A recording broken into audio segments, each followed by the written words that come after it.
So I popped into Mini today to pick up the ATH-E40 to compare with the LS50, but they don't have those. Instead, what they have today is resident maid advisor, Eugene, and these. So let's have a listen and compare. So quick refresher, here's my baseline, the ATH-IMO2. This is, along with the Etymotic ER4XR, my reference for a neutral, great sounding earphone. The IMO2 is just a little warm, a little bit of a touch in the mid bass to help smooth things out, but a lot of treble detail. Beautiful all-round earphone. Even to this day, after so many years, I think it is fantastic. And here's what is kind of the successor to the IMO2, the LS200. Now, two things I notice immediately. Number one is the translucent red color. I'm of half minds about this. It's not a bad color in and of itself. I would have preferred a darker red, but hey. The other thing I do notice immediately is that they now have proper acoustic filters in the nozzle, unlike the IMO2, which just used foam. And you can see how gross that foam starts to look after a while. These are made in Japan. I believe the retail is $449. Eugene gave me the thumbs up, $449. I don't have too much time to have a listen today, but I will have a quick comparison with the IMO2 and I'll let you know what I think. So my immediate impressions are something's changed. They're relatively similar, but there is a difference in the sound between these two. I'm finding the LS200 still strikes a pretty neutral profile, perhaps even more neutral than the IMO2, because the IMO2 feels a little more mid-bassy, a little more smoothed over in the highs, whereas the LS200 is just a smidge more treble forward, a little bit more treble shimmer, and a little bit more vocal mid-forwardness. It's a little difficult because I felt like they actually required a little bit of volume adjustment when switching between the two. So something electrically has changed.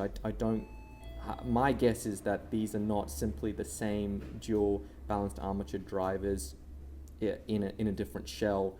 Something has changed in this, and obviously the acoustic filter itself has changed, so there's got to be a difference. But got to say they sound good. So let's compare. Let's step up or step over to the LS300. So we have here the triple balanced armature LS300 on my right, and as you can see, it's immediate, physical jump up in size from the LS200. It's also a more attractive design, I would say. Now, I'm sort of excited to try this because I was a big fan of the IMO3. I always thought it was the more fun-loving cousin of the IMO2, kind of similar to a Sony XBA3 or 30, with a little more bass, a little more suited for pop music. So I'm going to give these a go, and I'll let you know what I think. So this is kind of interesting, and you should take my impressions with a grain of salt because, number one, I don't have a great deal of time to listen for a great number of tracks today, so everything is just sort of off the top of my head. The other thing is that I am using these fake Sony hybrid tips on all of these earphones instead of the stock tips, so don't know what results you get with those. What I'll say with the LS300 is that right off the bat, I'm going to say I don't like it as much as the LS200. And the reason why is that there's more mid-bass, which is sort of nice in and of itself. It sounds a little more smooth, but it's added with it a sense of congestion or something like that. So the vocals feel a little scooped or something has gone a bit off.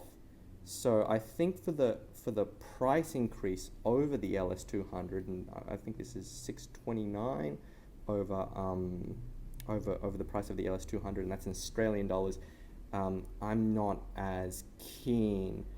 The funny thing is, though, it's a similar price to the ATH E70, and if my E70 sounded like this, I would have been really happy with it, because you still got quite a nice bass punch, and I think that the vocals have a bit more energy and a bit more lively than they are on the E70, but there's just something slightly unnatural going on, which I'm not the biggest fan of, but maybe if I give it a bit more of a listen, my mind will change. Anyway, let's move on to the LS400. So here we've got the LS400, the quadruple balanced armature on the right, and it's in a kind of gloss black semi-translucent finish. Looks really, really sweet, actually. You can see that in terms of physical dimension, it's not actually that much different from the LS300, but it is a bit longer or wider in dimension. One thing I will say is I have been surprised with the whole new LS series from Audio-Technica that this design has actually turned out to be decently comfortable despite the sharp angles, and we will see in a moment if this holds true with this quite large earphone in the LS400. So let's have a listen. So 799 Australian dollars. I was not a fan of the IMO4. I like these a lot more. I'm not going to tell you that they're amazing value, because the LS200 is, for the price, I would say a better earphone than this. But this is a warm, rich sounding earphone, and it doesn't have it doesn't have as much of that strange kind of sense of congestion that I got from the LS300. Now, out of the interest of doing a proper comparison, I had a brief listen again to the E70, and it's sort of an interesting comparison because I feel like the E70 is a bit flatter. There's a bit more treble shimmer, a little bit more high frequency detail in the E70, and the bass feels tighter on the E70 than the LS400. There's a little bit less of it, a little bit less mid-bass bloom. Overall, it feels tighter. But the LS400 fills in the kind of upper mids, the female vocals, a bit more, makes them stand out, brings them forward.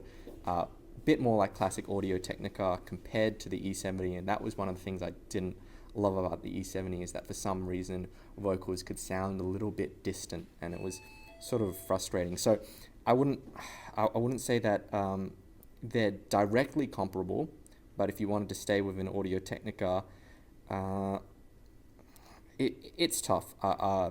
It's a similar situation with the old IM0 series, where stepping up in the range didn't necessarily get you better sound, it just got you a different sound. In this case, I would say the standouts for me were the LS200 and the LS400. I'm going to have to come back in, do some more listening.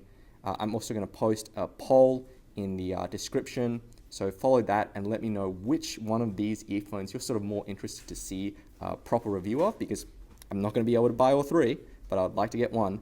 Let me know in the poll, follow the link, and I'll see you next time. Happy listening!